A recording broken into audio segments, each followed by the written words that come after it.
नमस्कार दोस्तों, स्वागत है आप सबका भद्रा आईएएस एकेडमी में। आज का डेट है 11 जनवरी 2023 and prelims focused current affairs का न्यूज़ डिस्कशन में मैं शुभदीप आप सभी का स्वागत करता हूं। आगे बढ़ने से पहले let me remind you again the downloading link जो रहने वाला है पीडीएफ का वो नीचे डिस्क्रिप्शन सेशन में लगा दिया जाएगा। आप वहाँ पर जाकर इसको डायरेक्टली डाउनलोड भी कर सकते हैं। चलिए न्यूज़ देख लेते हैं। दीपोर बेल के रिलेटेड रिसेंटली न्यूज़ है, क्योंकि बोला जा रहा है असम का जो दीपोर बेल है वहाँ पे अराउंड 30 मोर ऐसे वर्डफॉल स्पीशीज़ जो है वाटरफॉल स्पीशीज़ जो क्या रिसेंटली के बर्ड सर्वे में पाए गए हैं। सो दीपोर बेल, बील का मतलब क्या होता है? वेटलैंड या फिर कोई एक लार्ज एक्वेटिक बॉडी। कौन से लैंग्वेज में? ऑफ कोर्स एसमीज में, राइट। सो या अगर गुवाहाटी देख लीजिएगा आप मैप में, तो गुवाहाटी के साउथ वेस्ट लोकेशन में ये लोकेटेड है and it is considered as one of the largest and important riverine wetland in Brahmaputra. In fact Assam में अगर देख लोगे तो ये सबसे बड़ा वेटलैंड साइट है, which is Ramsar recognised wetland site, right now. क्योंकि इस जगह में रिचनेस है, बहुत ही ज़्यादा एवियन फौना का रिचनेस है, that's why it has been selected as one of the important bird area sites as well by bird life international. ठीक है, देखो undoubtedly this is Ramsar site, right?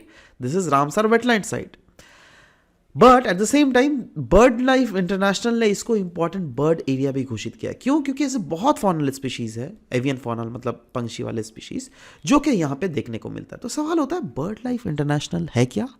चलो देख लेते हैं। ये एक ग्लोबल पार्टनरशिप है ऑफ द कंजर्वेशन ऑर्गेनाइजेशन, जिनका मेन मकसद यही है कि दुनिया में बर्ड्स को कंजर्व किया जा सके, बर्ड्स के हैबिटेट को कंजर्व किया जा सके और ग्लोबल बायोडाइवर्सिटी को प्रमोट किया जा सके।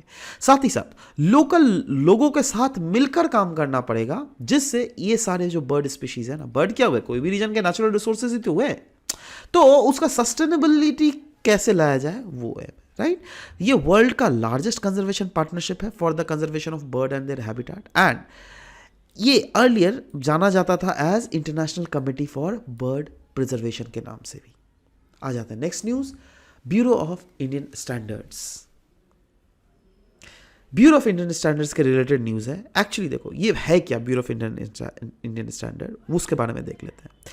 ये एक नेशनल स्टैंडर्ड बॉडी है ऑफ इंडिया, जिसको एस्टैब्लिश किया गया था by bureau of Indian standard act 2016, जिसका मेन मकसद यही था दैट कैसे हार्मोनाइजली डेवलप किया जा सके स्टैंडर्डाइजेशन, मार्किंग और quality certification of the goods for the matters connected there with और इंसिडेंटल हेल्थ। मतलब देखो क्या होता है ना दैट बहुत सारे ऐसे प्रोडक्ट्स होते हैं जिसको स्टैंडर्डाइज करना होता है, राइट।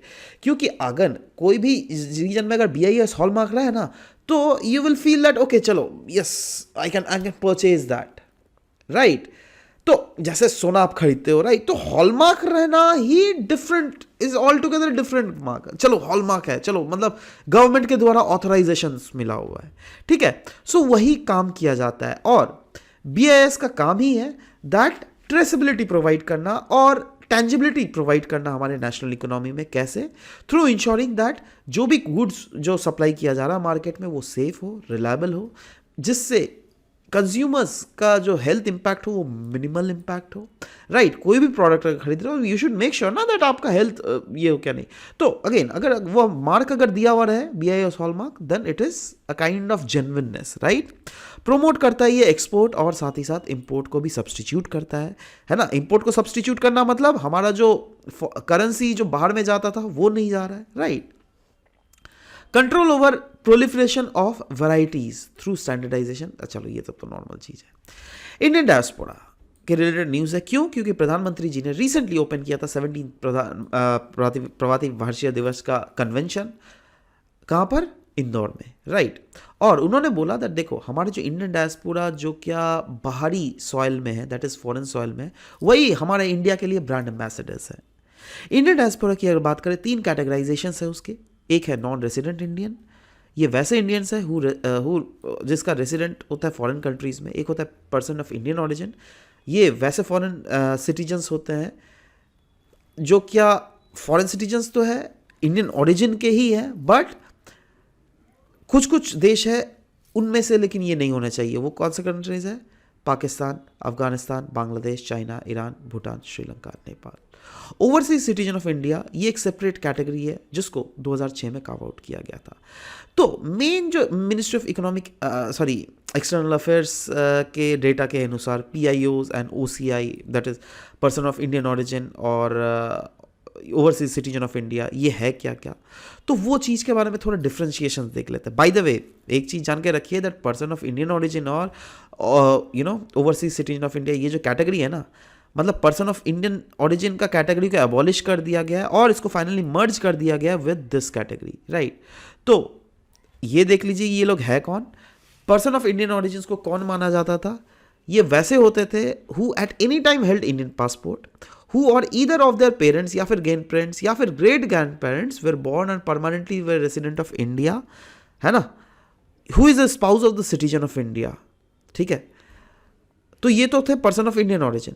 दूसरा था ओवरसीज सिटीजन ऑफ इंडिया. और एक चीज़ मैं आपको क्लियर कर दे रहा हूँ दोस्तों, ये तो जस्ट देखो शॉर्ट में हम लोग ना आप लोग को ये चीज़ समझा रहा है, but make sure that when ever you read this concept you go through the polity Laxmikanth book, उसमें ज़्यादा से क्लियर वाइज दिया हुआ है. ठीक है, so who was eligible to be citizen of India in इतना, मतलब ओवरसीज सिटीजन ऑफ इंडिया कौन होता है ना, या तो ये होता है या फिर he was a citizen of India और एट एनी टाइम आफ्टर इतना he was a citizen, he belonged to the territory that became a part of India after this very time period, या फिर minor children of such individual except those who were born in Pakistan या फिर Bangladesh, they were also eligible for overseas citizen of India card.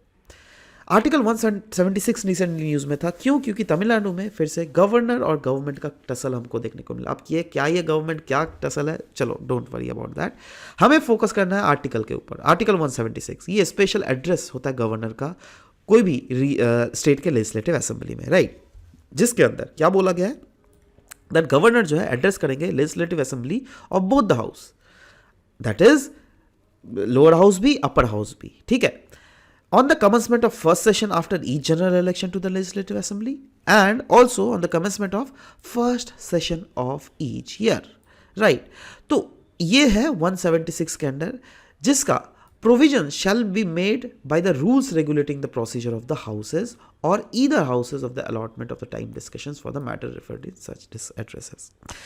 जैसे article 176 governor को address करने का power देता है टू एनी स्टेट लेजिस्लेचर, वैसे ही article 87 power देता है प्रेसिडेंट को to address the upper house and lower houses of the centre, right, that is Lok Sabha and Rajya Sabha. ठीक है, नेक्स्ट यंग प्रोफेशनल स्कीम. देखो इंडिया और यूके की गवर्नमेंट ने मार्क किया प्रवासी भारतीय दिवस जनवरी 9, 2023 में by kicking off young professional scheme. तो ये यंग प्रोफेशनल स्कीम क्या है, इसको कंसीव किया गया था as a part of India UK migration और मोबिलिटी मेमोरेंडम ऑफ अंडरस्टैंडिंग, जिसको साइन किया गया था 2021 में और इसको अनाउंस किया गया था by G20 summit in Bali. Scheme permit करता है up to 3000 of the degree holding citizens जो क्या एजेड है बिटवीन 18 to 30, दैट ये रह भी सकते हैं और काम भी कर सकते हैं एक दूसरे कंट्री में for the period of 2 years. मतलब इंडिया के लोग अगर चाहे तो यूके में जाकर, यूके के लोग चाहे तो इंडिया में आकर, right. Next Duchen muscular dystrophy, ये एक रेयर इनक्यूरेबल जेनेटिक डिसऑर्डर है, राइट, और इसी के रिलेटेड एक अफोर्डेबल ट्रीटमेंट जिसको कहा जाता है डुचेने मस्कुलर डिस्ट्रोफी, उसके ऊपर रिसर्च किया जा रहा है between dystrophy annihilation research trust IIT Jodhpur and AIIMS Jodhpur के बीच में. सो ये मोस्ट कॉमन और fatal type of muscular dystrophy है, जो क्या, जिसमें मसल्स जो है ना डीजनरेट और वीक हो जाते हैं प्रोग्रेसिवली, धीरे धीरे, right, and it also helps to keep the muscle cells intact. In fact patients, इसके ज़्यादातर जो है ना बच्चे ही होते हैं, चिल्ड्रन, जिनका बोन डेंसिटी बहुत कम होता है और जिनका रिस्क ऑफ डेवलपिंग फ्रैक्चर्स बहुत ज़्यादा होता है. इनफैक्ट इंडिया की अगर बात करें तो India has over 5 lakh patient in the country जो क्या सफ़र कर रहा है इस डुचेने मस्कुलर डिस्ट्रोफी से. और ये कंडीशन जो है ना ज़्यादातर हमें लड़कों में देखने को मिलता है, बट ये रेयर डिजीज़ है एंड ऐसा नहीं है दैट सिर्फ लड़के ही इससे इम्पैक्ट होंगे, लड़कियां भी इससे बहुत समय इम्पैक्ट होती है, राइट. करंट अगर थ्योरेटिक ऑप्शंस देख लीजिएगा इसको ट्रीट करने का तो ऐसा बहुत कम है ऑनेस्टली, और है भी तो बहुत महंगा है, वैसा महंगा टेक्नोलॉजी जो कि विदेशों से हम लोग को इंपोर्ट करना पड़ता है. समझ रहे हो बात. अब आ जाता है MCQ में दोस्तों. कल MCQ पूछा गया था बिंद स्कीम के रिलेटेड. जी हाँ दोस्तों, ये सही था that yes it is to modernise the public in broadcaster Prasar Bharati. दूसरा जो था Young Professional Scheme, recently seen in news, is a deal of India with which among the following group of countries? USA, France, Russia या फिर United kingdoms? सही उत्तर नीचे comment section में बिल्कुल लिखिएगा. Will be waiting for your answer to come up. This was all about the discussion for today's session guys. मिलते हैं next session में. Till then bye bye, take care.